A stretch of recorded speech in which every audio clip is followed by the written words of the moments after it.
আজকে আমার ভিডিওতে ভাষার একটু পরিবর্তন হয়েছে, একটু অন্য ভাষায় কথা বলেছি তোমাদের সাথে, ভুল ত্রুটি থাকতেই পারে, তার জন্য আমি সরি চেয়ে নিলাম। তো চলো ভিডিওটা শুরু করা যাক।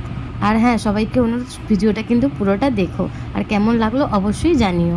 Hello guys, welcome back to my channel or page. তো আজ আমি তোমাদের সাথে যে ভিডিওটা শেয়ার করব সেটা হচ্ছে আমার প্রথম প্লেনে ওঠার অভিজ্ঞতা। হ্যাঁ, আমি জানি অনেকেই প্লেনে আগেই চড়েছ, কিন্তু আমার প্রথমবার, তাই আমার ফিলিংসটা একটু অন্য রকম। যাক গিয়া, সেটা হচ্ছে বড় কথা না, বড় কথাটা হইল গিয়ে আমি যে প্লেনে উঠতেছি, এটাই হচ্ছে সব থেকে বড় কথা। দেখতেই পাচ্ছিস তো, এখানে আমি কিন্তু সব কিছু কমপ্লিট করে এখন প্লেনে ওঠার জন্য রওনা দিয়ে দিছি। আর আমি এত উত্তেজিত ছিলাম গাইস, কি আর বলবো, তার লেগা আমি কোনো ভিডিওই তুলতে পারি নাই।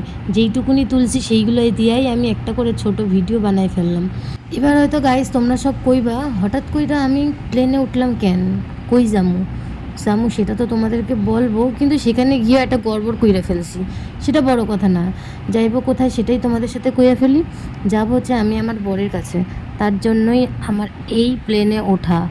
বিগত 1 মাস 10 দিন বাদে আমার বরের লাগে দেখা হইব, তাই জন্য তো আমি বহুত এক্সাইটেড আছি। হ্যাঁ, এক তো প্লেনে ওঠার এক্সাইটেড, তার সাথে আমার বরের লাগে দেখা হবে সেটাও এক্সাইটেড। সবই তো ভালোই হইলো। এইবারে তো উঠলাম আমি প্লেনে, সে আর কি কব, প্লেনে ওঠার পরে তো মনটা আমার কেমন ঢুকবুক করতেছে, যে এই না কোনো দিন আমি প্লেনে উঠি নাই, এই তো আমি প্লেনে উঠে যা জানি কি না কি হইব।